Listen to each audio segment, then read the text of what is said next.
அவர் அமௌண்ட்டுக்காக வேண்டி பண்ற மாதிரி தான் தெரியும். பையனுக்காக வந்து ஒரு சொட்டு கண்ணீரும் விடல, பையனுக்காக எதுவுமே பார்க்கவோ விசாரிக்கவோ எதுவுமே பண்ணதில்லை. 41 பேர் வந்து செத்து இருக்கிறாங்க வேடிக்கை பார்க்க வந்தவங்க. அதை பத்தி உங்களுக்கு இரக்கம் இல்லை.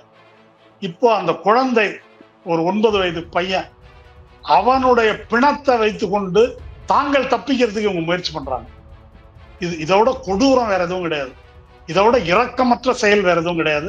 தமிழக அரசு கொடுத்திருக்கிற பணம், மோடி அறிவிச்சிருக்கிற பணம், விஜய் கொடுக்கிறதா சொல்லியிருக்கிற பணம், இதுல பங்கு கேட்டு வந்து தகராறு பண்ணிருக்கான் அந்த பெண்ணுகிட்ட.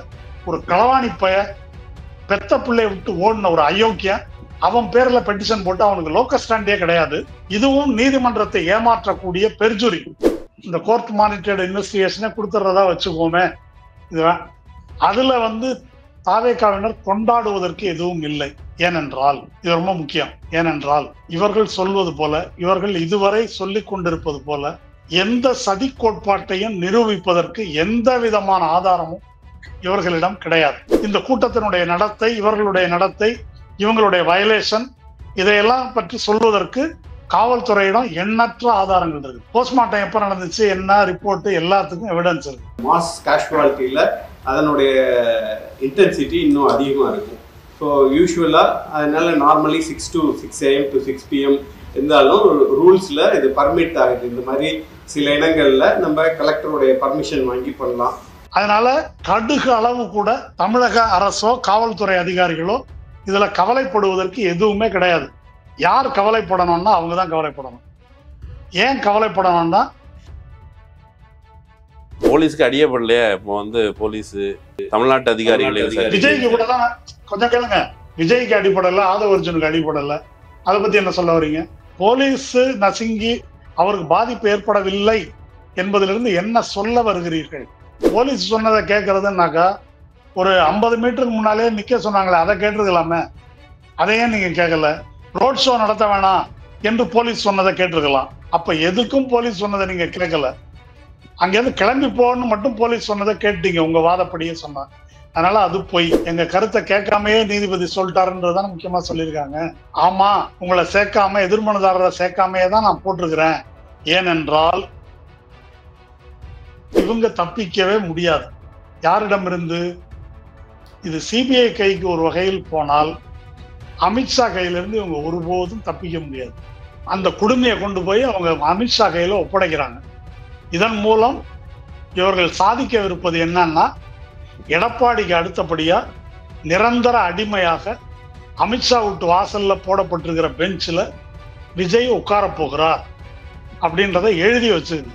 வணக்கம் நண்பர்களே, இது அரண்சை நான் மகிழ்ந்தன். பல்வேறு அரசியல் சமூக நிகழ்வுகள் தொடர்பாக பல்வேறு ஆளுமைகளை சந்தித்து உரையாடி வருகிறோம். அந்த வகையில் நாம் சந்திக்க போன்ற சிறப்பு விருந்தினர் தோழர் மருதையன். வணக்கம். வணக்கம். உச்சநீதிமன்றத்தில் நேற்று நடந்த இந்த விவாதத்தை ஒட்டி தமிழக வெற்றி கழகம் சார்ந்தவர்கள், ஆதரவாளர்கள் பலருக்கும் மத்தியில் பெரிய கொண்டாட்டம் தெரியுது. உச்சநீதிமன்றம் வந்து பயங்கரமாக கொட்டிடுச்சு தமிழக அரசை. தமிழக அரசு இதுக்கு பதில் சொல்லி ஆகணும். நீங்கள் பாருங்கள், இப்போ அடுத்தால வரப்போகிற தீர்ப்பை பாருங்க வகையான ஒரு கொண்டாட்டம் போயிட்டு இருக்குது.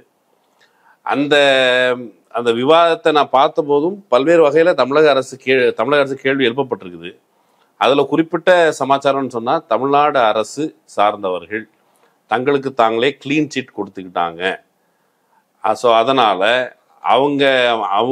அவங்களையும் சேர்த்து, தமிழ்நாடு சார்ந்த அதிகாரிகளையும் சேர்த்து கான்ஸ்டியூட் பண்ணப்பட்டிருக்கிற எஸ்ஐடி அது அன்பயாஸ்டாக இருக்காது. ஆகவே எங்களுக்கு சிபிஐயோ அல்லது உச்சநீதிமன்ற நீதிபதி தலைமையில், ஓய்வு பெற்ற நீதிபதி தலைமையிலையோ அல்லது உங்களோட கண்காணிப்புலையோ எங்களுக்கு ஒரு குழு அமைங்க அப்படின்னு சொல்லி கோரிக்கை வச்சிருக்கிறாங்க. இந்த கேள்வி வந்து ஒரு ஃபேர் டீல் தானே? எங்களுக்கு ஒரு நியாயமான கோரிக்கை மாதிரி தானே தோணுது. நீங்க கேட்டுக்கிறதுல நிறைய கேள்வி இருக்கு, உள்ள 1 by 1 வரலாம். முதல் பாயிண்ட், உச்சநீதிமன்றம் தமிழக அரசை தான் கேள்வி கேட்கும். ஏனென்றால் முறையீடு செஞ்சிருக்கிற பெட்டிஷனர் வந்து அவங்க, எதிர் மனுதாரர் யாரு? அரசு. அப்போ உங்களை பத்தி இப்படி எல்லாம் சொல்றாங்களே, நீங்க என்ன சொல்றீங்க அப்படின்னு தான் கேட்க முடியும். எப்பொழுதுமே பெட்டிஷனருடைய மனுவை எடுத்துக்கொண்டு எதிர் மனுதாரர் தான் கேள்வி கேட்பாங்க. அவரை கேட்டாங்களே அப்படின்னா யாரை கேட்பாங்க? மோடியவா கேட்பாங்க? யாருக்கு பெட்டிஷன் போட்டீங்களோ அவரை தான் கேட்பாங்க என்ற அடிப்படை உண்மையை அவங்கள பற்றிய ஒரு சொல்ல நான் பயன்படுத்த விரும்பல. அவங்க வந்து புரிஞ்சுக்கிட்டோம் முதல்ல. அதனால கேஸ் வந்து தமிழக அரசுக்கு எதிராக போட்டா தமிழக அரசு தான் கேள்வி கேட்பாங்க. நம்பர் 1. நம்பர் 2, அவங்க வந்து கொண்டாடுறாங்க அப்படின்றது இருக்கு இல்லையா, அதுல எனக்கு ஒன்றும் பிரச்சனை இல்லை. என்ன பிரச்சனை இல்லைன்னாக்கா, அவர் 41 பேர் செத்து இழவு விழுந்த போவே ஸ்டாண்ட் வித் விஜய் தான் போட்டாங்க அவங்க. சரிதானா? ஜஸ்டிஸ் ஃபார் த விக்டிம்ஸ்னு போடல, ஸ்டாண்ட் வித் த டிசீஸ்னு போடல, ஸ்டாண்ட் வித் விஜய்ன்னு தான் போட்டாங்க. அதனால செத்தவங்களை பற்றியோ காயமடைந்தவர்களை பற்றியோ இவர்களுக்கு எப்பவுமே கவலை இல்லை. இவங்களுடைய பிரச்சனை வந்து தங்களுடைய தலைவர் எப்படி தப்பிக்கிறது அப்படின்றது பற்றியதுதான். அதனால இப்ப இந்த கேள்வி எல்லாம் கேட்டதுனால அதை பார்த்துட்டு இவங்க ஃபயர் விடுறதுல ஒன்றும் பெரிய ஆச்சரியம் இல்லை. இது ரெண்டாவது. மூணாவது பாயிண்ட்டுக்கு வருவோம். இப்போ தமிழக அரசை கேள்வி கேட்டிருக்கிறாங்க. தமிழக அரசு அதிகாரிகள் தங்களுக்கு தாங்களே கிளீன் சிட் கொடுத்து கொண்டார்கள் அப்படின்னு சொல்றாங்க. இப்ப தமிழக அரசை நோக்கி கேள்வி கேட்டாக்கா அதுக்கு யார் பதில் சொல்லணும்னு நீங்க கொஞ்சம் சொல்லுங்க, நான் தெரிஞ்சுக்கிறேன். தமிழக அரசிட்ட கேள்வி கேட்கிறோம் அப்படின்னா அதுக்கு யார் பதில் சொல்லணும்? ஒண்ணு சம்பந்தப்பட்ட துறை சார்ந்த அதிகாரிகளோ, காவல்துறை அதிகாரிகளோ, அல்லது துறை சார்ந்த அமைச்சர்களோ பதில் சொல்லணும். அப்படிதானே? அது சரிதானே? ஆமா. அப்படி பதில் சொன்னாக்க உங்களுக்கு நீங்களே கிளீன் சிட் கொடுத்துக்கிறீங்க அப்படின்னா அதை வந்து அப்படி விளக்கம் சொல்லலாமா? அதுக்கு தங்கள் தரப்புல இருக்கிற சின்ன பிழைகள் லேப்சஸ் கூட சொல்லலையே. உங்க தரப்புல லேப்ஸ் இருக்கு அப்படின்றது குற்றச்சாட்டு. இப்ப நீங்க சொல்லக்கூடிய கிளீன் சிட் கொடுத்து கொண்டார்கள் அப்படின்னு சொல்றது எதை அப்படின்னு சொன்னாக்கா, தமிழக அரசு சார்பில் ஹோம் செக்ரட்டரியும் ஏடிஜிபியும் ஹெல்த் செக்ரட்டரியும் உட்கார்ந்து நடத்திய பிரஸ் மீட், அதுதானே? அந்த பிரஸ் மீட் வந்து எதற்காக நடத்தப்பட்டது? பிரஸ் மீட் என்பது 27ஆம் தேதி நடைபெற்ற நிகழ்வு. அதை ஒட்டி அன்று ராத்திரி 10 மணிக்கு 10:15 மணிக்கு அந்த டைம் முதலே பரப்பப்பட்ட சதி கோட்பாடுகளுக்கு, பொய்களுக்கு பதில் அளிக்கும் விதமாக அந்த பிரஸ் மீட் நடத்தப்பட்டது. அதை ஒன்னொன்னையும் ஒவ்வொரு பொய்யையும் சொல்லி அதுக்கு பதில் சொன்னாங்க இல்லையா? இந்த பொய்களை யார் உற்பத்தி செய்தார்கள்? முதல்ல அது உற்பத்தியான இடம் சென்னையில் இயங்குகின்ற ரெட் பிக்ஸ் என்ற சேனல்.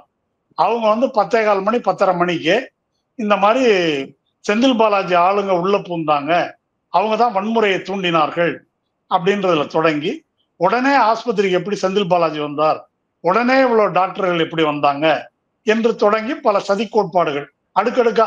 அப்புறம் கத்தியால குத்துனாங்க, அப்புறம் விஷவாயு விட்டாங்க, ஆம்புலன்ஸ்ல வச்சு மூஞ்ச வச்சு அமுக்குனாங்க, மென்னிய நெரிச்சாங்க, கீழே தள்ளி கழுத்துல மிதிச்சாங்க. இன்னும் எல்லாம் சேர்த்துங்க நீங்க, எனக்கு தெரியல. இந்த மாதிரி பல சதி கோட்பாடுகளை பரப்புனாங்க. பரப்பிட்டு அதுக்கு ஆதாரமா சில வீடியோக்களை வந்து காட்டினாங்க. அப்பதான் அங்க வந்து இவ்வளவு தொலைக்காட்சி கேமரா இருக்கு, இவ்வளவு ட்ரோன் கேமரா இருக்கு, அந்த தொலைக்காட்சி கேமரால இருந்து இருக்கிற ஃபுட்டேஜ் அதெல்லாம் எடுத்து போட்டு இவங்க வந்து விளக்கம் சொன்னாங்க. இப்ப இந்த விளக்கம் சொல்ல வேண்டிய ஒரு கட்டாயம் அன்று இந்த அரசுக்கும் அரசு அதிகாரிகளுக்கும் ஏற்படுத்தப்பட்டது என்ற முறையில் அவர்கள் தன்னிலை விளக்கம் அளித்தார்கள். அந்த தன்னிலை விளக்கத்தில் நீங்கள் சொல்லுகின்ற குற்றச்சாட்டுகள் பிழையானவை. அவங்க எதிர் குற்றச்சாட்டு எதுவுமே சொல்லல, விஜய் மேலதான் தப்புன்னுலாம் சொல்லல. அவங்க வந்து என்ன நடந்துச்சோ அதை விளக்குனாங்க. அதை விளக்கும் போது அதை விளக்குறது அப்படின்றதே நீங்க உங்களுக்கு கிளீன் சிட் கொடுத்துக்கிறீங்க அப்படின்றது இவங்க சொல்லக்கூடிய விளக்கம். இப்ப இவங்களுடைய விருப்பம் என்ன அப்படின்னா, ரெட்பிக்ஸ் பரப்பிய சதி கோட்பாடுகளை எல்லாம் ஒத்துக்கிட்டு, ஆமா செந்தில் பாலாஜி தான் சதி பண்ணாரு, அவர் தான் ஆள் அனுப்பி இது மாதிரி பண்ணாரு அப்படின்னு சொன்னா இவங்களுக்கு சந்தோஷமா இருந்திருக்கும். அப்படி அவர்கள் சொல்லவில்லை என்பதனால் உங்களுக்கு நீங்களே கிளீன் சிட் கொடுத்துக் கொள்கிறீர்கள் அப்படின்னு சொல்றாங்க. இது ஒரு அப்சர்டான ஒரு ஆர்குமெண்ட். இல்ல, அங்க மேல இன்னொரு விஷயமும் சொல்லப்பட்டது. அதாவது அதே இடத்துல அதிமுக கூட்டம் நடத்துறதுக்கு முன்னாடி அனுமதி மறுக்கப்பட்டிருக்கிறது. ஒரு குறுகலான இடம். அந்த இடத்துல நீங்க வந்து எதுக்கு அனுமதி கொடுத்தீங்க? ஒண்ணு, அனுமதி கொடுத்ததற்கு பிறகு இந்த ஸ்டாம்பிங் நடக்கிறதுக்கான வாய்ப்புகள் இருக்குது அப்படிங்கிறத முன்னறிஞ்சு அதுக்கான ஒழுங்கு நடவடிக்கை எடுத்திருக்க வேண்டியது அரசனுடைய பொறுப்பெல்லாம் இந்த பக்கம் தள்ளி விடுற வேலையை இந்த அரசாங்க தரப்பு பார்த்துருக்குது அப்படின்னு ஒரு வாதமும் வைக்கப்படுது. இந்த வாதத்துக்கு ஏடிஜிபி டேவிட்சன் தேவாசீர்வாதம் விளக்கியிருக்காரு. 3 இடங்கள் மொத்தம். அந்த 3 இடங்கள்ல மற்ற 2 இடம், ஒரு இடம் ரொம்ப குறுகலானது, 2வது இடம் அமராவதி 6 பக்கத்துல பெட்ரோல் பங்க் இருக்குது, அங்க கொடுத்தோம் அப்படின்னு சொன்னா பிரச்சனைகள் நடப்பதற்கான வாய்ப்பு அதிகம். ஏன் அதிகம்? இவங்க வந்து டிரான்ஸ்ஃபார்மர்ல ஏறுறவங்க, மரத்துல ஏறுறவங்க, பக்கத்துல பெட்ரோல் பங்க் இருக்கு, ஏதாவது விபரீதம் நடக்கலாம். இதற்கு முன்னால வரிசையா இவங்க நடத்தின எல்லா கூட்டங்கள் மாநாடுகள்லையும் மயக்கம் போடுவது, இந்த மாதிரி கட்டுப்பாடின்றி மேலே ஏறுறது, அவங்க சொன்னாலே கேட்காம இருந்தது, மரணம் நிகழ்வது, முதல் நாள் நடைபெற்ற நாமக்கல் கூட்டத்துல என்ன நடந்தது அப்படின்னு பெருமாள் முருகன் விளக்கி எழுதியிருக்கிறாரு. அதுல எத்தனை பேர் மயக்கம் அடைந்தார்கள், ட்ரீட்மெண்ட்னால உயிர் பொழைச்சிட்டாங்க, சாவு நடக்கல, இது எல்லாத்தையும் அங்க விளக்கி சொல்லியிருக்கிறாங்க. ஏன் இந்த இடத்த கொடுத்தோம், இந்த இடத்துலதான் 2 நாள் முன்னால எடப்பாடி கூட்டம் நடத்தியிருக்காரு அப்படின்றதையும், இந்த இடத்துக்கு இவர்களே ஒப்புக்கொண்டு இவர்களே மனு கொடுத்துதான் அந்த இடம் தரப்பட்டிருக்கிறதே தவிர இவர்களுடைய ஒப்புதல் இல்லாமல் அந்த இடம் தரப்படவில்லை. இப்ப இவங்க சொல்ற வாதப்படி பார்த்தா இந்த இடம் எங்களுக்கு ஒத்து வராதுங்க, நாங்க இங்க நடத்த விரும்பவில்லை அப்படின்னு இவங்க சொல்லியிருக்கணும். அப்படி இவங்க சொல்லல. இந்த இடத்தை ஏற்றுக்கொண்டுதான் இவங்க பெட்டிஷன் கொடுத்திருக்கிறாங்க. அந்த பெட்டிஷனுக்கும் ஆதாரம் இருக்குது. அதனால இதை பற்றி அவர்கள் பேசுவதற்கு எந்த அடிப்படையும் கிடையாது. அது ரூல்ட் அவுட், இடம் பற்றியது. 2வது பாதுகாப்பு கொடுக்குற விஷயம் அப்படின்னு சொன்னா அதுல 2-3 விஷயங்கள் அவர் சொல்லியிருக்காரு. நீங்க லேட்டா வந்தீங்க, லேட்டா வந்துட்டு நாமக்கல்ல இருந்து நீங்க ரோட் ஷோ நடத்திக்கிட்டே வந்தீங்க, அது உங்க திட்டம் கிடையாது. 3 மணி டு 10 மணி பர்மிஷன் வாங்கிட்டு 12 மணிக்கு கூட்டம் தொடங்கும்னு ட்விட்டர்ல போட்டிருக்கிறீங்க. அவரு புசி ஆனந்த் அறிவிச்சிருக்காரு 12 மணிக்குன்னு. அதுக்கு பிறகு வந்த வீடியோக்கள் எல்லாத்துலயுமே மக்கள் 12 மணிக்கு வராருன்ட்டு நாங்க 9 மணிக்கு வந்துட்டோம், 10 மணிக்கு வந்துட்டோம் அப்படின்னு மக்கள் சொல்லியிருக்கிறத வந்து பாக்குறோம். அப்ப 10ல இருந்து 7 வரைக்கும் டீஹைட்ரேஷன் ஆனது இருக்கு இல்லையா மக்களுக்கு. இந்த சாவுகள்ல கணிசமானது டீஹைட்ரேஷன். அந்த டீஹைட்ரேஷனுக்கு பொறுப்பு தாவேகா தான். அடுத்தது நசுங்கி செத்தது, இதுதான் போஸ்ட்மார்ட்டம் ரிப்போர்ட் இல்லையா. பல பேருக்கு மார்பு நெஞ்செலும்பு நொறுங்கி இருக்குது, விலா எலும்பு நொறுங்கி இருக்குது. கிரவுட் கிரஷ் அதுக்கு பேரு, ஸ்டாம்பீட் அல்ல. அது ஏன் நிகழ்ந்தது, அவர் வந்து அங்க உள்ள நுழையும் போது லைட் ஆஃப் பண்ணிட்டாரு, மக்கள் ஓரளவு பார்த்துருந்தாங்கன்னா திரும்பி போயிருப்பாங்க, அப்படி பார்க்க முடியாம அங்க வந்து என்னை பார் அப்படின்னு சொல்லி ஒரு ஸ்டாம்பீட், ஒரு கிரவுட் கிரஷ உருவாக்குவது, இவர்களுடைய திக்கா எனக்கு எவ்வளவு கூட்டம் பாரு என்று காட்டுவது இவர்களுக்கு நோக்கமா இருந்தது. இப்ப நான் சொன்ன மாதிரி டேவிட்சன் தேவாசீர்வாதம் சொல்லல. அவர் என்ன சொன்னாரு, அங்க லைட் ஆஃப் பண்ணாம இருந்தாக்க அங்க பார்த்துட்டு போயிருப்பாங்க, நீங்க லைட் ஆஃப் பண்ணது உண்மை, இதுக்கெல்லாம் வீடியோ எவிடன்ஸ் இருக்கு. ஒரு 50 மீட்டர் முன்னாலேயே நீங்க நின்றுங்க, அங்க போனா ரொம்ப விபரீதமாகும், டிஎஸ்பி தடுத்தாரு, விஜய் கேட்கவில்லை, அங்கதான் போகணும் அப்படின்னு ஆதவ் சொல்லிட்டாரு என்பதா அவர் சொல்லியிருக்காரு. இது பொய்யா? பொய்னா நீங்க மறுங்க. ஒரு பத்திரிகையாளர் ஷபீர் வந்து சொன்னாரு, டிஎஸ்பி எல்லாம் விஜய் மாதிரி ஒரு தலைவருக்கு டிஎஸ்பி சொன்னா கேட்பாரா, ஒரு டிஜிபி, ஒரு ஹோம் செக்ரட்டரி, ஒரு சீஃப் செக்ரட்டரி அவங்க கூப்பிட்டு பேசியிருந்தா மேபி அவர் கேட்டிருக்க கூடும்னாரு. இந்த மாதிரி ஒரு ஏற்பாடு எனக்கு தெரியல. இந்த புரோட்டோகால் இருக்கு இல்லையா, இவர் குடியரசுத் தலைவருக்கு மேலன்னு நினைக்கிறேன் அவரு. அது மாதிரி அவர் மூத்த பத்திரிகையாளர், அவர் தெரிஞ்சிருக்கும் அது. அதனால இத வந்து டேவிட்சன் தேவாசீர்வாதம் இதை சொல்லியிருக்காரு. இது மாதிரி தடுத்தாங்க, அவர் கேட்கல, அதனாலதான் இங்க வந்துச்சு. அப்ப நெரிசலுக்கு நீங்கள் தான் பொறுப்பாகிறீர்கள். அவங்க சொல்லியிருக்கிறது பூரா ஸ்டேட்மெண்ட் ஆஃப் ஃபேக்ட், உங்களை குற்றம் சாட்டல, நடந்தது என்னன்னு சொல்லியிருக்கிறாங்க, அவ்வளவுதான் சொல்லியிருக்கிறாங்க. இது நடக்கவில்லை, இது பொய் அப்படின்னு அவங்க எந்த இடத்துலயும் சொல்லல. இதுதான் ரொம்ப முக்கியம். டேவிட்சன் தேவாசீர்வாதம் சொல்லுங்க. விவரத்தெல்லாம் சொல்லிட்டாங்க. சொன்னவங்க வந்து இந்த பப்ளிக் சேஃப்டி, கிரவுட் மேனேஜ்மெண்ட், அதுல அந்த பொறுப்புல இருந்து அரசாங்கம் விலக முடியுமா? எங்க மேல கொண்டு போடுறாங்கன்னு ஒரு சார்ஜ் வைக்கப்படுது இல்ல.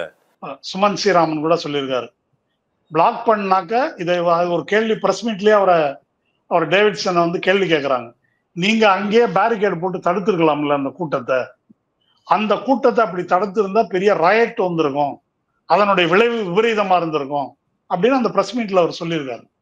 தடுத்திருக்கலாமானா தடுத்தா இதுதான் நடக்கும். இன்னொரு பக்கம் எங்களை கையாட்டக்கூடாதுன்றாங்க, தடுக்கிறாங்க, கண்டிஷன் போடுறாங்க, போட்ட கண்டிஷன்ல 2 தவிர எல்லாத்தையும் மீறி இருக்கிறாங்க அப்படின்னு பெட்டிஷன் ஹைகோர்ட்ல சொல்லியிருக்கிறாங்க அவங்க. அது பொய்ன்னு ஏதாவது சுப்ரீம் கோர்ட்ல சொன்னாங்களா இவங்க?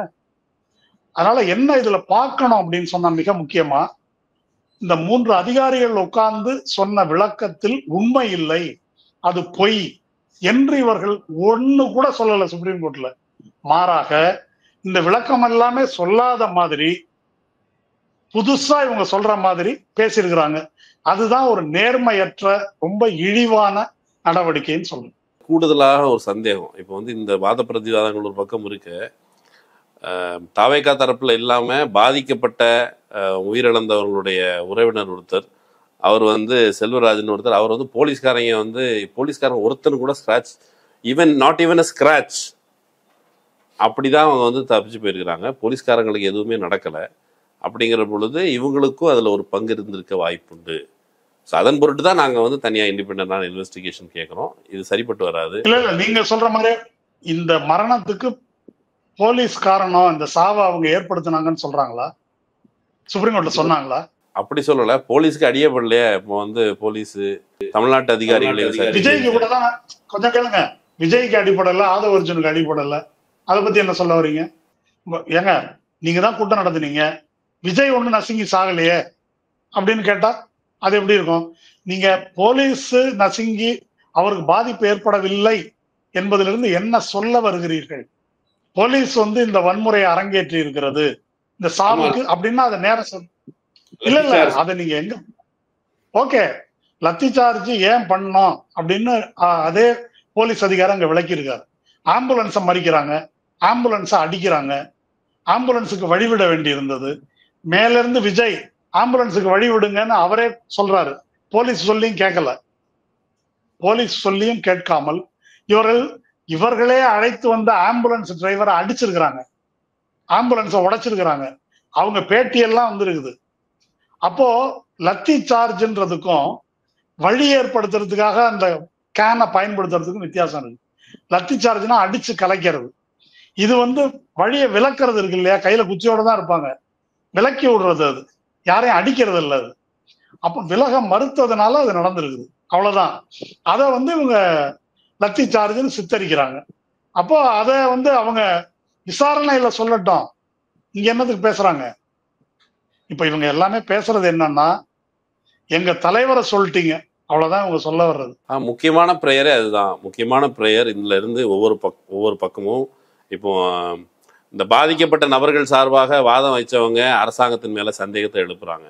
ஆனா தாவேகா தரப்புல வைக்கப்பட்ட வாதங்கள் வந்து பெரும்பாலும் அது நீதிமன்றம் வந்து ஓவர் போர்டு போய் எங்க தலைவருக்கு பொறுப்பு இல்லை, இவங்க வந்து பொறுப்பு இல்லாம தப்பி ஓடி போயிட்டாங்க, இப்படியான குற்றச்சாட்டுகள்லாம் எங்க தலைவர் மேல வைக்கப்பட்டிருக்கு. எங்களுக்குன்னு ஒரு மருத்துவ அணி இருந்தது, நாங்க அங்கிருந்து வேலை பார்த்தோம். எங்க தலைவர் வந்து மானிட்டர் பண்ணிட்டே இருந்தாரு, அறிவுறுத்தி கொண்டிருந்தார். இவர் புசி ஆனந்த், இவர் ஆதவ அர்ஜுனா, தலைவர் உட்பட எல்லாரும் அதை கண்காணிச்சு தான் டீம் கிரவுண்ட்ல இருந்தது. லத்தி சார்ஜ் பண்ணதுக்கு பிறகு கொஞ்சோண்டு பேர் ஓடி போயிட்டாங்க. அதர்வைஸ் களத்துல எங்க ஆட்கள் நிற்கதான் செஞ்சாங்க. மருத்துவமனையில கூட எங்க ஆட்களை வந்து அனுமதிக்கல. இப்படிலாம் இருக்கும் பொழுது ஒரு சில வீடியோ எவிடன்ஸ் வச்சுக்கிட்டு நீதிபதி வந்து இப்படி ஒரு விஷயத்த வைக்கலாமா அப்படின்னு ஒரு கேள்வி வந்து அது நியாயம் போலதான் படுது. நீங்க மொத்த பொறுப்பையும் இவங்களை பொறுப்பு இல்லாத ஒரு கூட்டம் போல சித்தரிப்பது, தலைவரை உட்பட.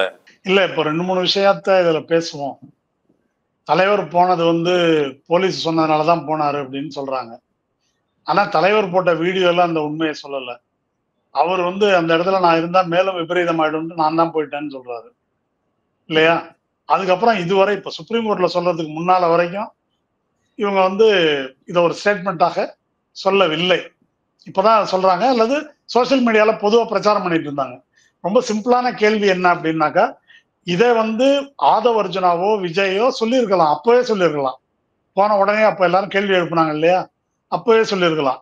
யாரும் சொல்லவில்லை, இப்பதான் சொல்றாங்க. அதை ஒண்ணு. ரெண்டாவது, போலீஸ் சொன்னதை கேட்கறதுனாக்கா ஒரு 50 மீட்டருக்கு முன்னாலே நிக்க சொன்னாங்களே, அதை கேட்டிருக்கலாமே, அதையே நீங்க கேட்கல. உங்க விளம்பர வெறி, அதுக்கு வந்து இந்த இடம், சில பேர் சினிமா ஷூட்டிங்ன்றாங்க, அதெல்லாம் நீ விசாரணை முடிஞ்சாதான் தெரியும். தெரியாம நான் அதை ஒன்றும் இப்போ சொல்லலை.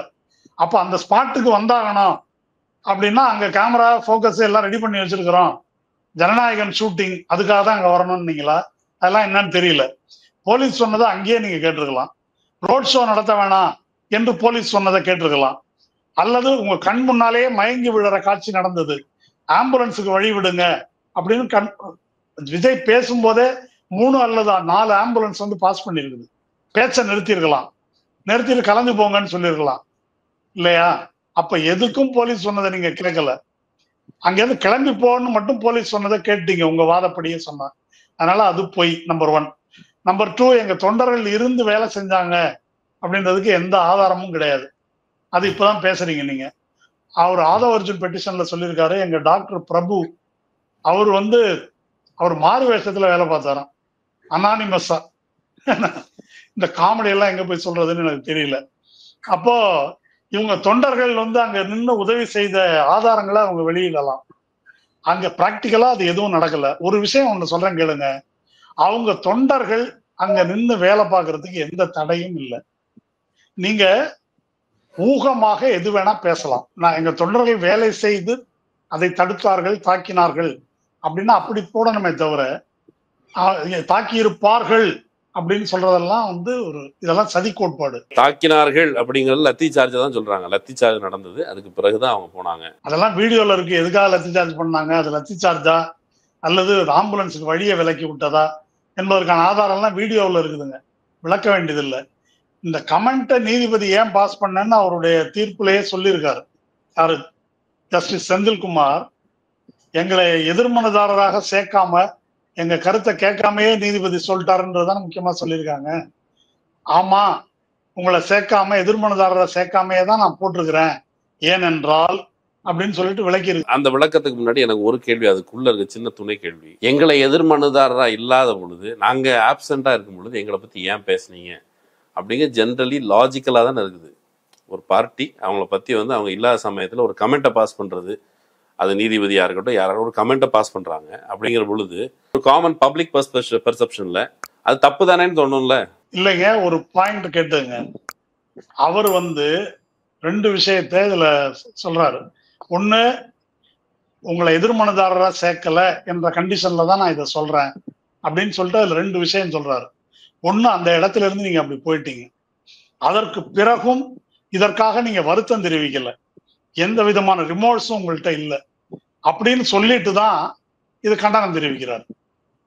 இப்போ நீங்க சொல்றது என்ன அப்படின்னு சொன்னாக்கா, என்ன சேர்க்கல அப்படின்றது மட்டும் சொல்றீங்க, அல்லது நாங்க போனது போலீஸ் சொன்னதுனாலதான் போனோம்னு இப்ப புதுசா சொல்றீங்க.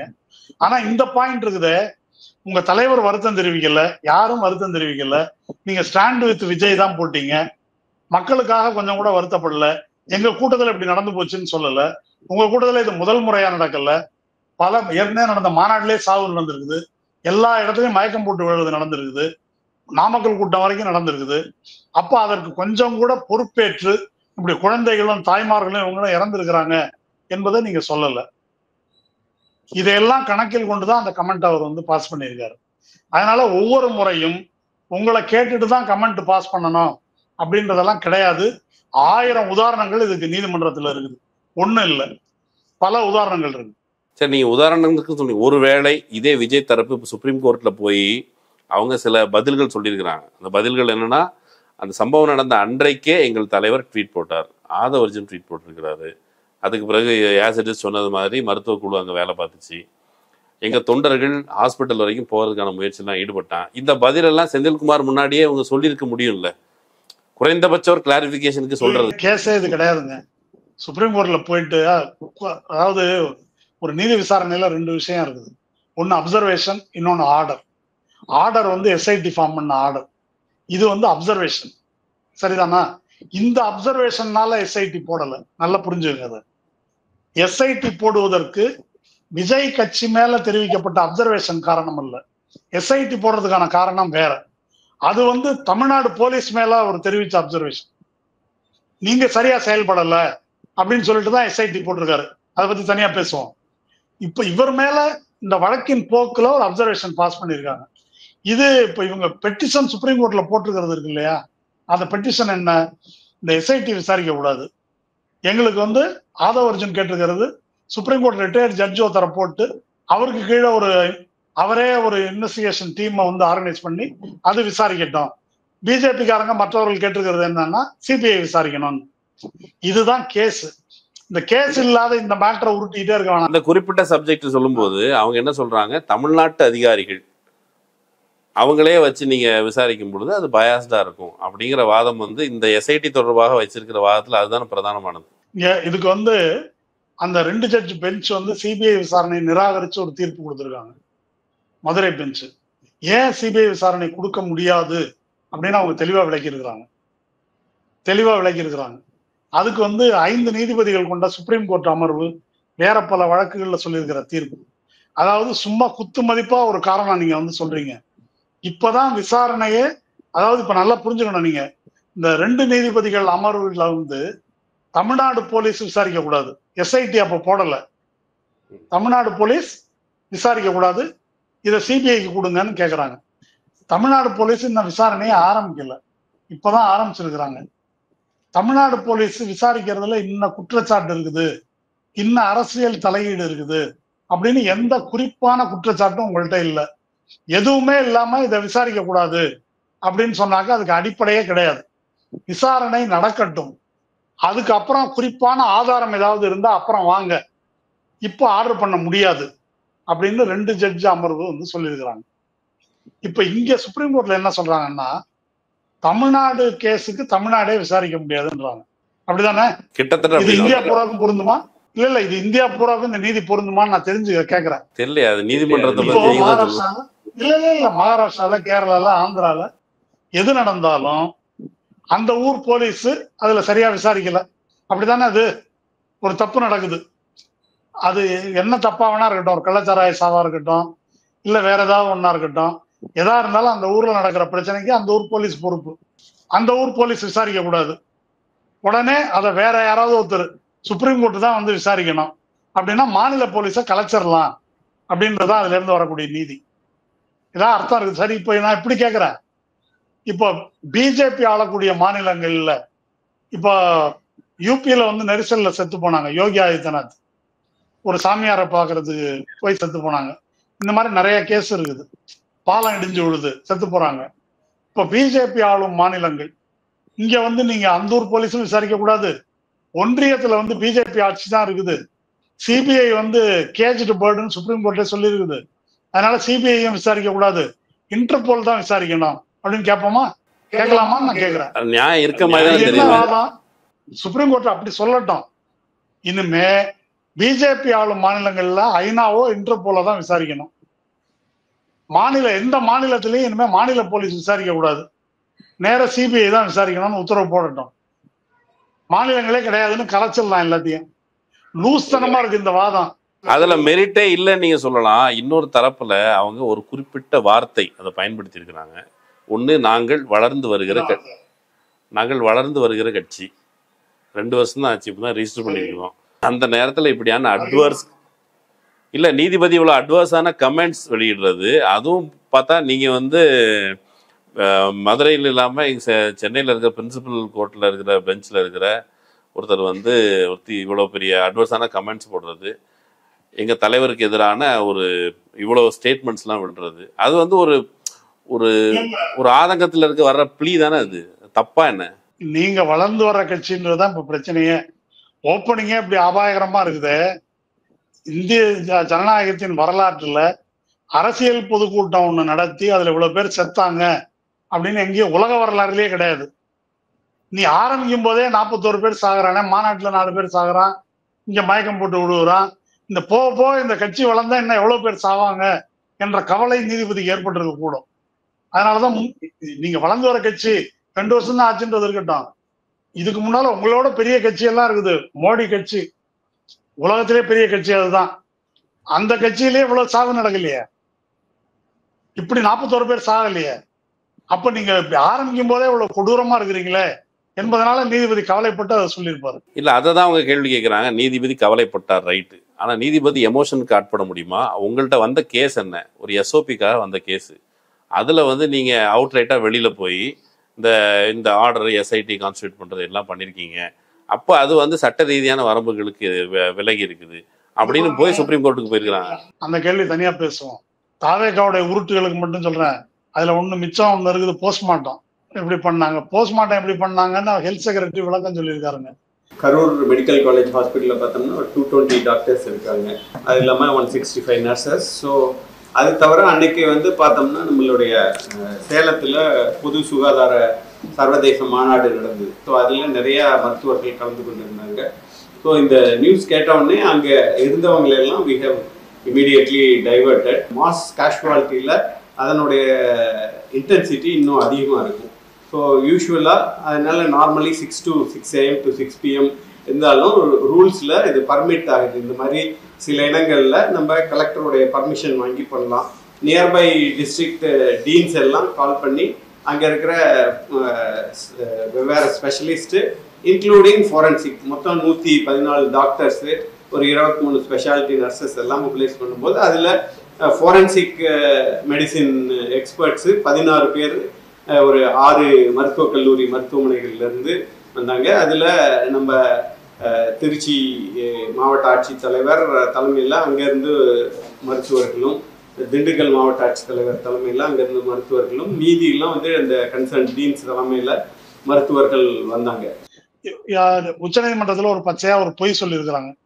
முதல் பாடியை வந்து காலையில 4 மணிக்கே அடக்கம் பண்ணிட்டாங்கன்னு. அது பச்சை பொய். நான் கேட்டு படிச்சறிஞ்ச செய்திகள்ல ஃபர்ஸ்ட் கிரிமேஷன் 8 மணிக்கு தான் நடக்குது. அதனால 4 மணிக்கெல்லாம் இல்லை, அதுக்கு எந்த ஆதாரமும் இல்லை. ஹெல்த் எப்படி இவ்வளவு பேரை இது பண்ணாங்க, அந்த உச்சநீதிமன்ற நீதிபதிகளும் ஆச்சரியமா கேட்டிருக்கிறாங்க. எப்படி அவ்வளவு பேருக்கு வந்து பண்ண முடிஞ்சுச்சு, அங்க எவ்வளவு டேபிள் இருக்குதுன்னு கேட்டிருக்கிறாங்க. இது எல்லாத்துக்கும் 30ஆம் தேதி நடத்தின பிரஸ் மீட்ல ஹெல்த் செக்ரட்டரி தரவுகளோட விளக்கம் சொல்லியிருக்காரு. அங்க 3 பேர் தான் ஃபாரன்சிக் எக்ஸ்பர்ட்ஸ் இருக்கிறாங்க. அந்த ஆஸ்பத்திரியில 2 டேபிள் தான் இருக்குது.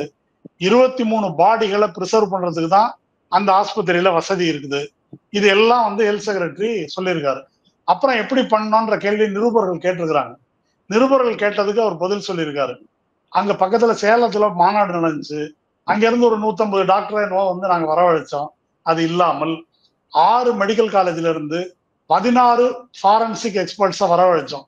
கரூர்ல 3 பேரு, வெளியூர்ல இருந்து வந்தது 16 பேர், மொத்தம் 19 பேர் அங்க வேலை பார்த்துருக்குறாங்க. அப்படி வேலை பார்த்து அந்த போஸ்ட்மார்ட்டத்தை விரைவா செஞ்சோம். ஏன்னா மக்கள் வந்து இதுல பதட்டமா இருந்தாங்க, உடனே பாடி வேணும்ன்ற ஒரு ஆங்ஸைட்டில இருந்தாங்க. அதனால இவ்வளவு பேரை வச்சு செய்யும் போதே மறுநாள் மாலை 4 மணிக்கு தான் நாங்க போஸ்ட்மார்ட்டத்தை முடிக்க முடிஞ்சது. இதெல்லாம் அவர் அங்க சொல்லியிருக்காரு. இத்தனையும் கேட்டுட்டு கொஞ்சம் கூட கூசாம அங்க போயிட்டு 4 மணி நேரத்துல எல்லாத்தையும் முடிச்சுட்டாங்க, காலையில 4 மணிக்கே கிரிமேஷன் முடிஞ்சிருச்சு அப்படின்னு ஒரு பச்சை பொய்ய சீனியர் கவுன்சில் அங்க பேசியிருக்கிறாங்க. இது வந்து ஆக்ட் ஆஃப் பெர்ஜூரி, நீதிமன்றத்தை மோசடி செய்தல், பித்தலாட்டம். அந்த வழக்கறிஞர் மேலே நடவடிக்கை எடுக்கணும். அது யார், ராகவாச்சாரியா சேஷாத்திரியா என்ன திரின்னு எனக்கு தெரியல. அவன் யார் அதை பேசுனாங்களோ அது வந்து பச்சை பொய். 2வது பெர்ஜூரியை நான் சொல்றேன். பன்னீர்செல்வம் அப்படின்னு ஒருத்தரை போட்டு அங்க வாதாடி இருக்கிறாங்க, அவருடைய மகன் சார்பா. அந்த பன்னீர்செல்வம் வந்து ஒரு அப்பனே கிடையாது. அவனுக்கு பிறந்த புள்ளதான் அந்த புள்ள. ஆனா அவன் 6 மாசத்துல விட்டுட்டு ஓடிட்டான். 7 ஆண்டுகளா மனைவி ஷர்மிளா அவங்க தான் டெய்லர் வேலை பார்த்து அந்த பிள்ளைய வளர்க்குறாங்க. சிங்கிள் மதர் அப்படின்னு சர்டிபிகேட் வச்சிருக்கிறாங்க. அவன் இன்னொரு மைனர் பொண்ணை கல்யாணம் பண்ணி அதுக்கு ஒரு கேஸே இருக்குது அவன் மேல. அவன் வந்து இந்த கிரிமேஷனுக்கு கூட வந்து சுடுகாட்டுல நிக்கல, அப்படி வந்து பார்த்துட்டு போயிட்டான். இது பூரா அந்த பெண்ணின் தாயாரும் அந்த தாயாரை வச்சு பராமரிக்கக்கூடிய அவங்களுடைய சகோதரர் அந்த பையனுடைய தாய் மாமனும் அவங்க அம்மா அந்த பெண்ணுடைய அம்மாவும் பாட்டி, இவங்க 3 பேரும் வீடியோல சொல்லியிருக்கிறாங்க. இதுக்கெல்லாம் டாக்குமெண்ட் இருக்குது.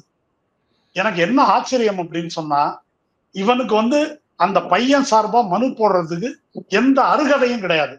இவன் வந்து இந்த பணம், தமிழக அரசு கொடுத்திருக்கிற பணம், மோடி அறிவிச்சிருக்கிற பணம், விஜய் கொடுக்கறதா சொல்லியிருக்கிற பணம், இதுல பங்கு கேட்டு வந்து தகராறு பண்ணியிருக்கான் அந்த பெண்ணுகிட்ட. இந்த பங்கை புடுங்கிறதுக்காக தான் இவன் வந்து பெட்டிஷனே போட்டிருக்கிறான்.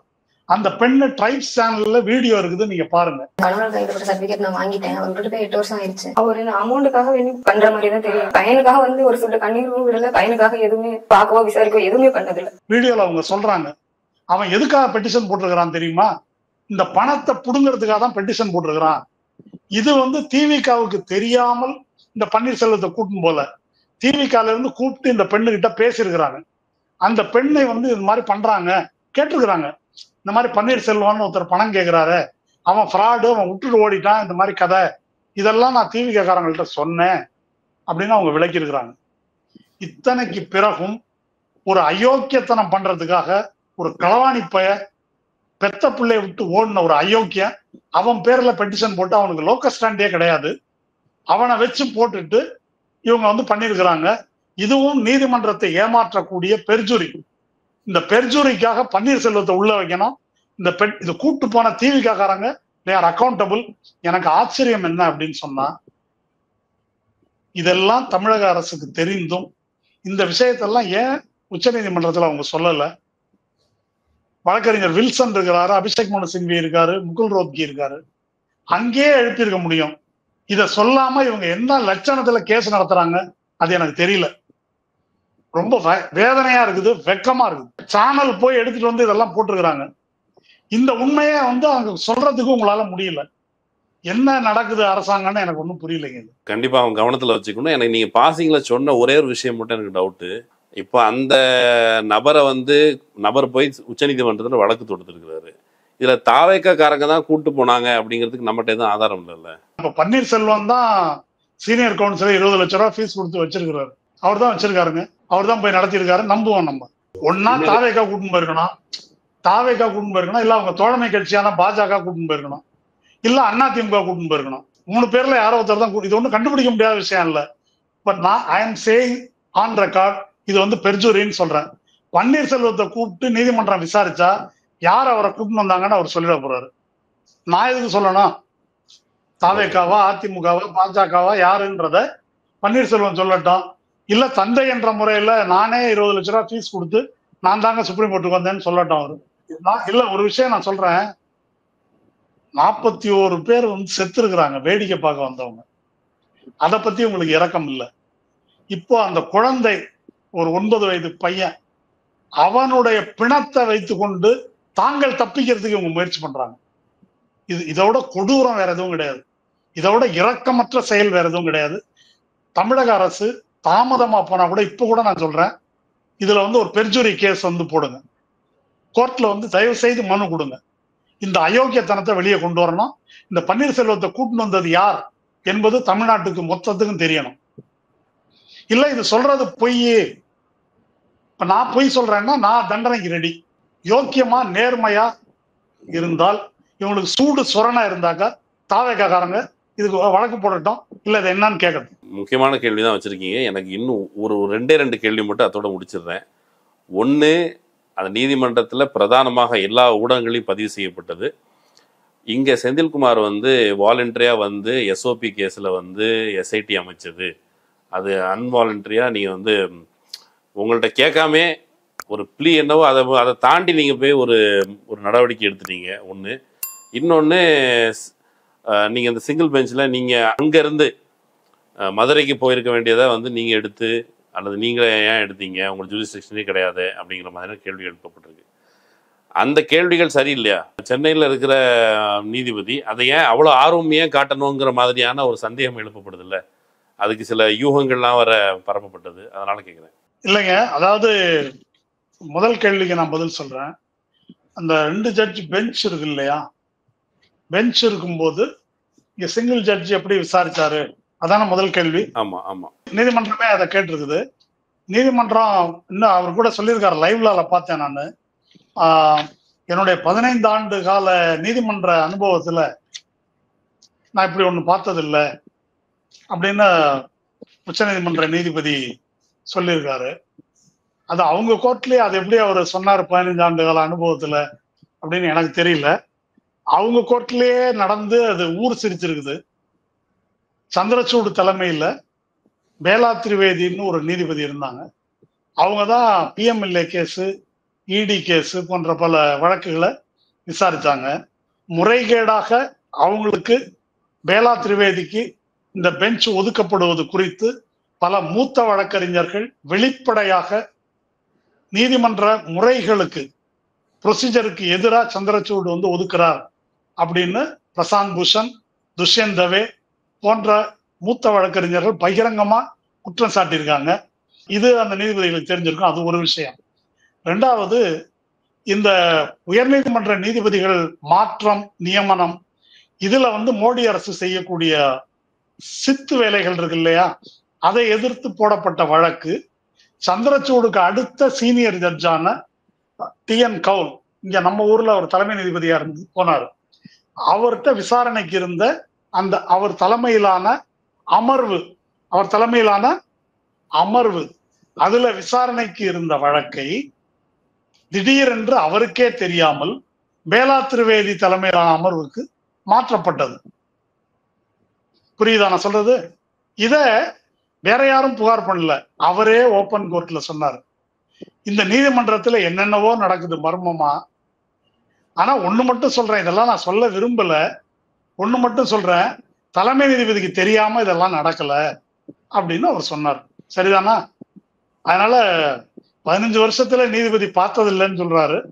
அவங்க கோர்ட்லயே அது நடந்திருக்கு அப்படின்றத அவருடைய கவனத்துக்கு, ஒருவேளை மறந்திருந்தா நினைவுபடுத்துறதுக்காக இதை சொல்றேன். இது மாதிரி நிறைய நடந்திருக்குது, நாட் ஒன். கிட்டத்தட்ட சந்திரசூட் அம்மா இருந்த போது 8 சீரியஸான ப்ரொசீஜரல் வயலேஷன்ஸ். இப்ப நீதிபதி சொல்றது ஒரு ப்ரொசீஜரல் வயலேஷன்.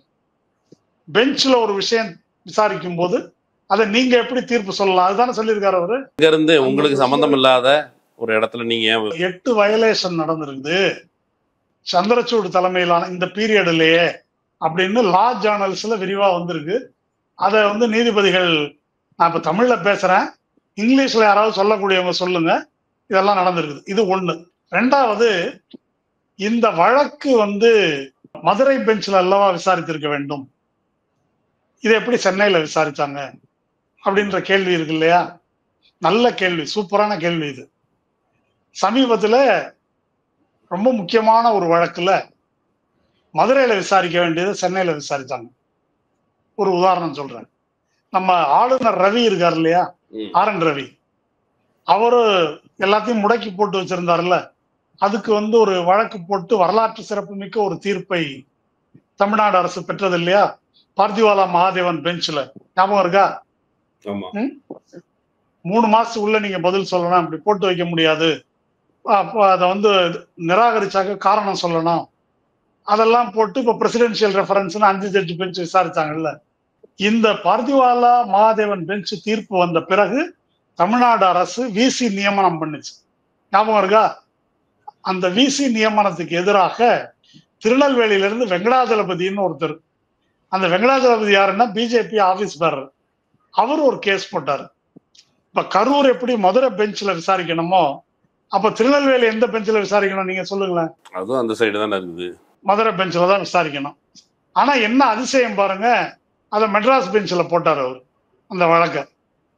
அந்த நீதிபதி இது மதுரை பெஞ்ச்ல எல்லாம் விசாரிக்கணும், இங்கேயே போட்டீங்க அப்படின்னு மதுரை பெஞ்சுக்கு அனுப்பல, அங்கே சென்னை பெஞ்சிலேயே விசாரிச்சாரு.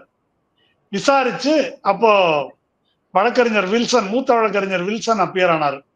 இந்த வழக்குக்கு பதில் சொல்ல எனக்கு அவகாசம் கொடுங்க, கவுண்டர் போடணும். இல்ல இல்ல, இது முக்கியமான வழக்கு, இப்பவே, அது என்ன விடுமுறை கால நீதிமன்றம், ஞாபகம் வச்சுங்க, இதுல இப்பவே நாங்க தீர்ப்பு சொல்லணும்.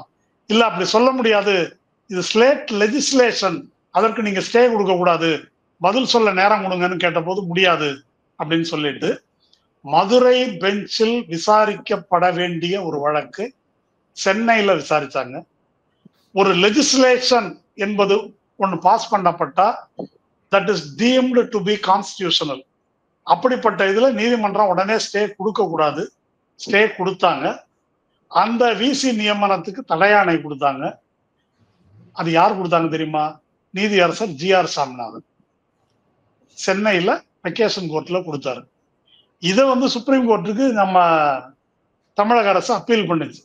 இதை உடனே விசாரிக்கணுங்க அப்படின்னு கேட்ட போது மாண்பமை உச்ச நீதிமன்ற நீதிபதி, அவர் பேர் ஞாபகம் இல்லை, ஹெவன்ஸ் வில் நாட் ஃபால் அப்படின்னு சொன்னாங்க.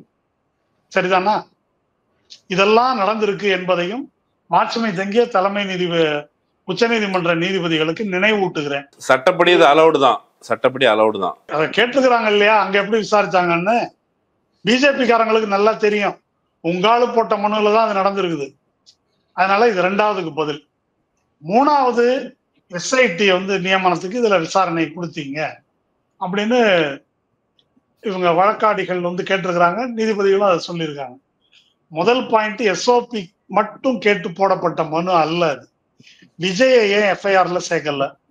ஆதவ் அர்ஜுனா புரட்சி எல்லாம் போட்டாரே, அவர் மேல ஏன் இன்னும் கைது பண்ணல?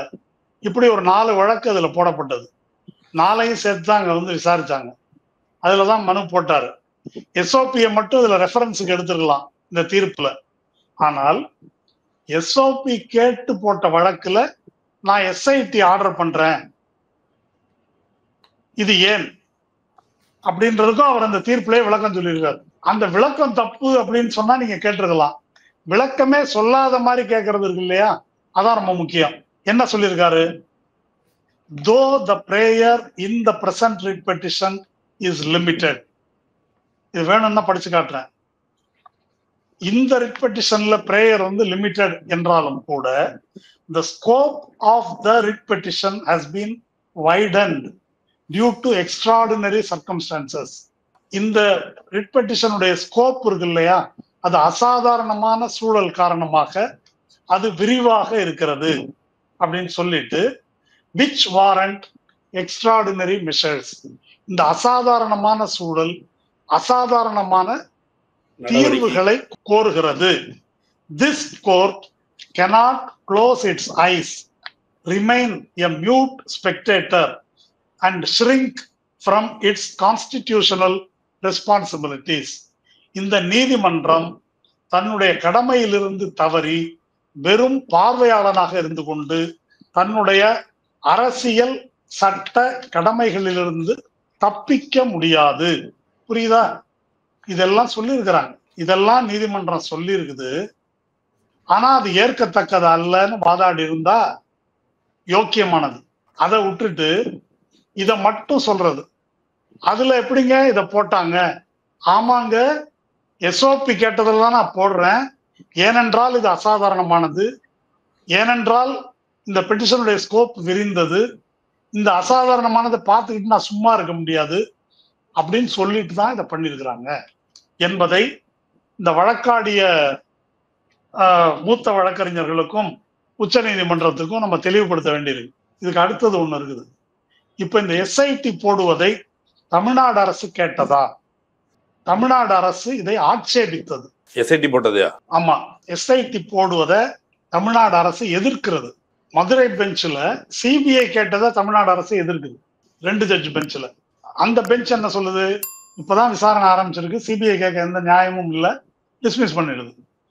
இங்கேயும் தமிழ்நாடு அரசு என்ன சொல்லுது படிக்கிறேன். Though the learned additional advocate general and the state public prosecutor submitted that an FIR has already been registered and that an investigation is underway, the court is not satisfied with the progress or independence of the said investigation. FIR போட்டு விசாரணை நடத்திட்டு இருக்கிறோம், இப்போ எங்கள்கிட்ட இருந்து புடுங்காதீங்க என்று அரசு ஆட்சேபித்த போதும் உங்களுடைய இன்வெஸ்டிகேஷன்ல எங்களுக்கு திருப்தி இல்லை, உங்களுடைய இன்வெஸ்டிகேஷன்லயும் திருப்தி இல்லை, உங்களுடைய இண்டிபெண்டன்ஸ்லயும் திருப்தி இல்லை. இண்டிபெண்டன்ஸ்ல திருப்தி இல்லை மிக முக்கியமா சொல்லிட்டு, அதனால உங்கள் கோரிக்கையை நிராகரிக்கிறேன். ஏன் இன்வெஸ்டிகேஷன்ல திருப்தி இல்லை, ஏன் இண்டிபெண்டன்ஸ்ல திருப்தி இல்லை, அதுக்கு காரணம் சொல்லியிருக்கிறாங்க. என்ன? உங்க வண்டி வரும்போது அந்த பக்கம் 2 பேரு வீல்ல அடிபடுறான், அத டிரைவர் வந்து எட்டி பாக்குறாரு, பார்த்துட்டு வண்டியை ஓட்டிட்டு போறாரு. இந்த பக்கம் விஜய் உட்கார்ந்து இருக்கிற பக்கம் அங்க ஒண்ணு நடக்குது, அதை விஜய்னு சொல்லல, வண்டிக்கு இடப்புறம் உட்கார்ந்து இருப்பவர் எட்டி பாக்குறாரு, ஓட்டிட்டு போறாங்க. இந்த வீடியோல தெளிவா இருக்குது, இத நானும் பாக்குறேன். எல்லாருக்கும் தெரிஞ்ச உண்மை போலீஸுக்கு தெரியலையா? இதுல வந்து கம்ப்ளைண்ட் கொடுத்தாதான் நீங்க கேஸ் போடுவீங்களா? சோ மட்டும் கேஸ் போட்டிருக்கணுமே நீங்க. ஹிட் அண்ட் ரன் கேஸ் ஏன் போடல? ஹிட் அண்ட் ரன் கேஸ் போட்டு அந்த பஸ்ஸை வந்து கேஸ் ப்ராப்பர்ட்டியா கொண்டு வந்திருக்கணுமே, ஏன் செய்யல? உடனே செய்யுங்க அப்படின்னு உத்தரவு போட்டு நீங்க உங்களுடைய அணுகுமுறையே சரியா இல்லை. இதெல்லாம் அந்த ஜட்ஜ்மெண்ட்ல இருக்குது. இந்த கேள்விகள் வந்து திமுக அரசை நோக்கி தானே இருக்குது, ஏன் கைது செய்யலைங்கிற கேள்வி வந்து இதெல்லாம் தமிழ்நாடு அரசை நோக்கி கேட்டதுனாலதான் நீங்க விசாரிச்சா இது விளங்காது, அதனால நான் ஒரு எஸ்ஐடி போடுறேன். எஸ்ஐடிக்கு யார் அதிகாரின்றதையும் அவரே சொல்லிடுறாரு, நீதிமன்றமே, அரசு சொல்லல. அதனால இதுல தெளிவா என்ன புரிஞ்சுக்கணும்னா, எஸ்ஐடி இந்த சிங்கிள் ஜட்ஜ் செந்தில்குமாரிடம் எஸ்ஐடி போடாதீர்கள் என்று அரசு சார்பில் வாதாடிய அடிஷனல் அட்வொகேட் ஜெனரலும் பப்ளிக் ப்ராசிக்யூட்டர், சீனியர் பப்ளிக் ப்ராசிக்யூட்டரும் வாதாடி இருக்கிறார்கள், ஸ்டேட் பப்ளிக் ப்ராசிக்யூட்டரும். இது 2ஐயும் நிராகரித்து தான் செந்தில்குமார் இந்த ஆர்டரை பாஸ் பண்ணியிருக்காரு. ஏன் பாஸ் பண்ணேன்றதுக்கு விளக்கமும் சொல்லியிருக்காரு. இதெல்லாம் தவறு என்று உச்சநீதிமன்றம் முடிவெடுக்கலாம், எனக்கு ஒன்றும் அதுல பிரச்சனை இல்லை. இந்த விளக்கங்களை எல்லாம் தமிழ்நாடு அரசு சார்பில் வாதாடிய வழக்கறிஞர்கள் சொன்னதாக நான் பார்க்கல. நான் லைவ்ல ஒன்றும் அந்த வாதத்தை பார்க்கல. லைவ்லாலேயோ பார் அண்ட் பெஞ்சிலேயோ நான் படிக்கல. இதையெல்லாம் நம்ம வழக்கறிஞர்கள் சொல்லியிருக்கணும். ஏன் சொல்லலைன்னு எனக்கு தெரியல. சரிதானா? ஒண்ணு இல்ல, நாங்க டீடைல்டா கவுண்டர் அஃபிடவிட் பாஸ் பண்ற வரைக்கும் நீங்க ஆர்டரை போடக்கூடாது அப்படின்னு சொன்னதாகவும் எனக்கு, நாங்க அஃபிடவிட் போடுறோன்ற மாதிரி ஒரு மூத்த வழக்கறிஞர் வில்சன் சொல்லியிருக்காரு. ஆனா அவங்க ஜட்ஜ்மெண்ட் ரிசர்வ்டுன்னு இருக்கிறாங்க. இதுக்கு என்ன அர்த்தம்னு எனக்கு தெரியல. ஏதோ ஒரு தகவல் மிஸ் ஆயிருக்கிறதா தோணலையா? இதுக்கு முன்னால வந்த தீர்ப்புகள் வழக்குகள் எல்லாம் இப்படி ஒன்றும் வராதுல்ல. அஃபிடவிட்டும் தாக்கல் பண்ணுங்க, ஜட்ஜ்மெண்ட்டும் ரிசர்வ்டு அப்படி இருக்கு. அதுல ஏதோ ஒன்று மிஸ் ஆகுறது, பாயிண்ட் மிஸ் ஆகுறது தோணலையா உங்களுக்கு? எனக்கு ஒன்றும் தெரியல. அதான் சொல்றேனே, ஜட்ஜ்மெண்ட் ரிசர்வ்டு அப்படின்னா இனிமே இதுல வாதங்களை கேட்பதற்கு எதுவும் இல்லை, முடிந்து விட்டது அப்படின்னு நீதிபதிகள் சொல்லியிருக்காங்களா, அல்லது தமிழ்நாடு அரசின் பதில் மனுவுக்கு காத்திருந்து இது ஒத்தி வைக்கப்பட்டிருக்குதா, இன்னொரு விசாரணை தேதி இருக்குதான்னு எனக்கு தெரியல. இதுல ஆர்டர்ல என்ன இருக்குன்னா ஜட்ஜ்மெண்ட் ரிசர்வ்டுன்னு தான் இருக்குது. ஜட்ஜ்மெண்ட் ரிசர்வ்டுங்கிறதுனாலதான் எல்லாரும் கொண்டாடுறாங்க. இருங்க, ஜட்ஜ்மெண்ட் ரிசர்வ்டு என்பதுதான் இதன் நிலை என்றால், தமிழ்நாடு அரசு சார்பில் வாதாடிய வழக்கறிஞர்கள் நான் இப்ப இதுவரை விவரித்த தரவுகளை, அதாவது போஸ்ட்மார்ட்டம் குறித்த விளக்கம், பன்னீர்செல்வம் இதுல இது மாதிரி ஒரு ஃப்ராடு பைய பெட்டிஷன் போட்டிருக்கிறான், உனக்கு லோக்கல் ஸ்டாண்டே கிடையாது என்பது, உயர்நீதிமன்றம் இது மாதிரி இதை விசாரிக்கிறதுக்கு அவங்க ஆர்டர்லயே இதெல்லாம் சொல்லியிருக்கிறாங்கன்றது, இது எதையும் நம்ம தரப்பு வழக்கறிஞர்கள் எடுத்து சொன்னதாக நான் இதுல படிக்கல. அப்படின்னா இது ஒரு சீரியஸான லேப்ஸ். அது தமிழக அரசு தான் கவனிக்கணும். அதில் நான் ஒன்றும் சொல்றதுக்கு இல்லை. இதுல மற்றபடி இது ஜட்ஜ்மெண்ட் ரிசர்வ்டு, ஜட்ஜ்மெண்ட் தான் வரப்போகுது அப்படின்னு சொன்னா ஜட்ஜ்மெண்ட் பல விதமா வரலாம். சிபிஐ விசாரணை அப்படின்னு வருவதற்கான வாய்ப்பு மிக குறைவு. ஏனென்றால் காஃப் சிறப்பு கேஸ் இருக்கு இல்லையா, மத்திய பிரதேசல இறந்தாங்கல்ல, வேறொரு பெஞ்சில், அதுல சிபிஐ விசாரணை கேட்டு ஒருத்தர் பெட்டிஷன் போட்டார். அந்த காஃப் சிறப்பு தயார் பண்ண கம்பெனி தமிழ்நாட்டில்.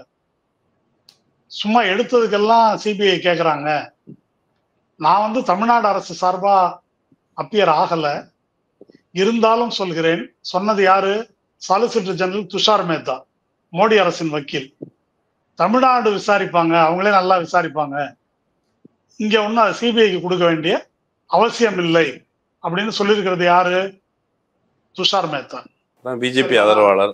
பாஜக வக்கீல், ஆதரவாளர்லாம் இல்ல, மோடி அரசின் வக்கீல். அப்படி சொல்லியிருக்காரு. அதனால இத சிபிஐக்கு உடனே கொடுக்கறதுக்கு எந்த கிரவுண்ட்ஸும் இவங்க சொல்லல. இந்த இன்வெஸ்டிகேஷன் எஸ்ஐடி அஸ்ரா கார்க் தலைமையில நடத்தக்கூடிய புலன் விசாரணையில் இன்னின்ன குறைபாடு இருக்குது, அதனால இங்க கொடுங்கன்னு சொல்றதுக்கு ஒரு கிரவுண்ட் கூட அவங்க தரல. அதனால சிபிஐ கொடுக்கறதுக்கு அடிப்படை இல்லை.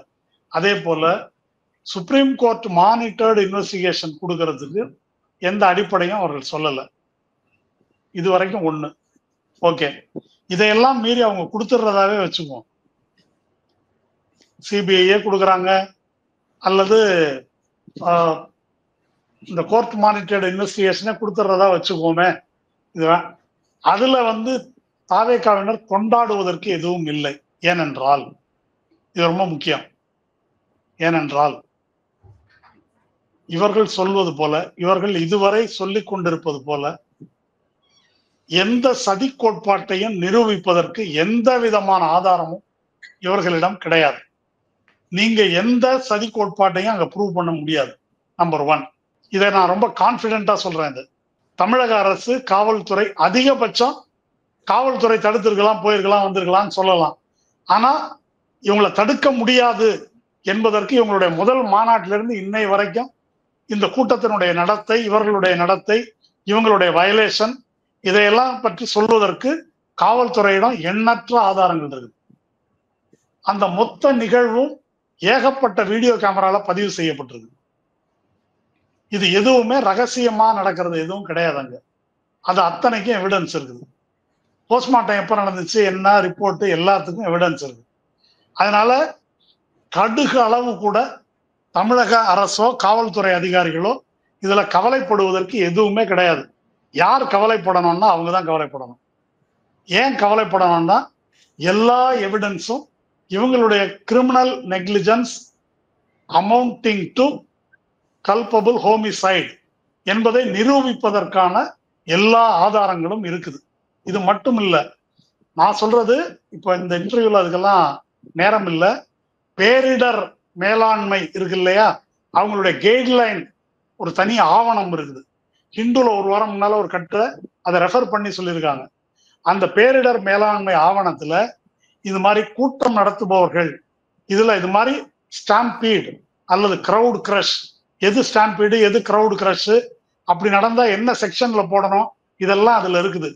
அதுல யாருக்கு முதல் பொறுப்புன்னு இருக்குன்னா, யாரு ஈவெண்ட்டை மேனேஜ் பண்றாங்களோ அவங்க தான் முதல் பொறுப்பு அப்படின்னு அதுல தெளிவா இருக்குது. அவங்க மேலதான் கேஸ் போடணும் அப்படின்னு போலீஸ் நிர்வாக, இது எல்லாமே மோடி அரசின் கீழே கொண்டு வரப்பட்டது, அதுல இருக்குது. அதெல்லாம் வேணும்னா அந்த ரெஃபரன்ஸ் அப்புறம் நான் காட்டுறேன். அதனால இவங்க தப்பிக்கவே முடியாது. யாரிடமிருந்து?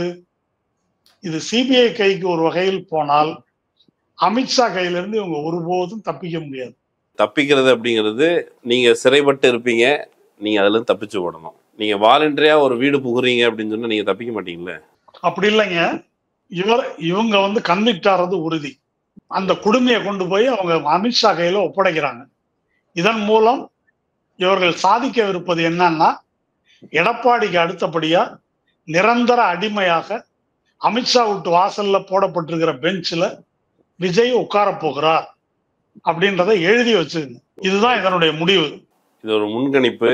நீங்க ஏற்கனவே சொன்னது மாதிரி அவர் வந்து அமித்ஷாவை பார்க்க போறாரா அல்லது அவங்க வீட்டு வாசல் பெஞ்சில் உட்கார போறாரா அப்படின்னு காலம் தான் முடிவு பண்ணணும். இந்த நேரத்தில் ஒரு அடிஷ்னலாகவும் செய்தி, இந்த குறிப்பிட்ட இன்டர்வியூக்குள்ளே நாங்கள் யோசிச்சது இன்டர்வியூ 20 நிமிஷம் தான். 20 நிமிஷம் 30 நிமிஷமாகி 50 நிமிஷத்துக்கிட்ட ஆயிடுச்சு. ஆனால் இதுக்கு மேலே இது கேள்விகளாக தொடர போகிறதில்ல. ஆனால் நாளை ஞாயிற்றுக்கிழமை நிகழ்ச்சி இருக்குது. இதே சப்ஜெக்டில் விரிவாக பேசப்பட்ட கான்ஸ்பிரசி தியரி, அது செய்யப்பட்ட பரப்புரை தொடர்பாக நாளைக்கு அவசியம் வந்து அன்பகத்தில் நிகழ்ச்சி இருக்குது. மாலை 5:30 மணிக்கு நிகழ்ச்சி. அவசியம் வந்து எல்லாரும் கலந்துக்குங்க. தோழரே வச்சு தான் அந்த அவரை தான் அழைப்பு கொடுக்கறதுக்காக கூப்பிட்டுருந்தேன். ஆனால் அது இன்டர்வியூ பெரிய இன்டர்வியூ மாறிடுச்சு. நீங்களும் ஏதாவது சொல்லியிருந்தா சொல்லியிருந்தோம் தோழர். நான் ஒரு விஷயம் சொல்லிடுறேன். நான் ட்விட்டர்ல இந்த அழைப்புதழை போட்டிருந்தேன். கீழே தாவேக்காரங்க யாரும் போகாதீங்க போகாதீங்க போகாதீங்க அப்படின்னு நிறைய பேர் போட்டிருக்கிறாங்க. அதுல நான் சொல்ல விரும்பும் விஷயம் என்ன அப்படின்னு சொன்னா, தாவேக்காரங்களோ அல்லது இதுல தாவேக்கா மேலதான் தப்பு இருக்கு என்று கருதக்கூடியவர்கள், அவங்க திமுகவோ விசிகாவோ இந்த தரப்பு இருக்காங்க இல்லையா, 2 பேரும் 2 எக்கோ சாம்பர்ல தனித்தனியாக பேசி கொண்டிருப்பதுல எந்த பயனும் இல்லை. உங்கள் தரப்புல நியாயம் இருக்குது அப்படின்னு சொன்னாக்கா அந்த தரவுகளை எடுத்து வைத்து நீங்கள் வாதாடலாம். இந்த தரப்புல இருக்கிற இதுலதான் உண்மை இருக்குது அப்படின்னா இதை வாதாட போகிறோம். எது தமிழ்நாட்டுக்கு நல்லது, நடந்திருக்கிற தவறில் யார் மீது குற்றம் இருக்கிறது, யார் மீது பிழை இருக்கிறது என்பதை தெரிந்து கொள்வதற்கு தான் நம்ம பேசுறோம். இப்போ இந்த சோசியல் மீடியா உலகம், இந்த உலகத்தினுடைய மிகப்பெரிய தீமை, இதை பத்தி தான் நான் பேசணும்னு நினைக்கிறேன். என்ன என்று சொன்னால், உரையாடல் என்பதே கிடையாது. எங்களுக்குள்ள நாங்க பேசிக்குவோம், ஃபயர் விடுவோம். நான் 2 தரப்புக்கும் தான் சொல்றேன் என்று பேசுவதால ஒரு சமூகம் என்பதே இல்லாமல் போய்விடும். மோதிக்கொள்ளுகின்ற, உரையாடவே முடியாத 2 முகாம்களா இந்த சமூகம் பிரிந்துவிடும். அது வந்து தவறு. எது சரி என்பதை நோக்கி நாம் போக வேண்டும், எது நீதி என்பதை நோக்கி நாம் போகணும். அதுக்கு உரையாடுவது, கேள்வி கேட்பது என்பதுதான் தீர்வு. தாராளமா திமுக தரப்புல தான் நியாயம் இருக்கிறது என்று கருதுவோர் வாருங்கள், உங்கள் கேள்விகளை முன்வையுங்கள், நாம் பேசுவோம். இன்னொரு வாய்ப்புலேயே பேசுவோம். நாளைக்கு கண்டிப்பா அவசியம் எல்லாரும் நிகழ்ச்சிக்கு வந்துருங்க. ஞாயிற்றுக்கிழமை, நாளைக்கு இந்த வீடியோ பார்க்குறவங்க மறுநாள் வராதிங்க. ஞாயிற்றுக்கிழமை மாலை 5:30 மணிக்கு அன்பகத்தில் கூட்டம். அன்பகத்தில் நடக்கிறது என்ற காரணத்தினால் இது திமுக ஏற்பாடு செய்யும் கூட்டம் அல்ல. இதுதான் கொஞ்சம் மலிவான விலையில மையமான இடத்தில் கிடைக்கும் அரங்கம் என்பதால் அங்கே நடக்கிறது. அதனால அப்படி நினைத்து கொள்ள வேண்டாம். நன்றி. நண்பர்களே, இன்னொரு வாய்ப்பில் சந்திக்கலாம். நன்றி.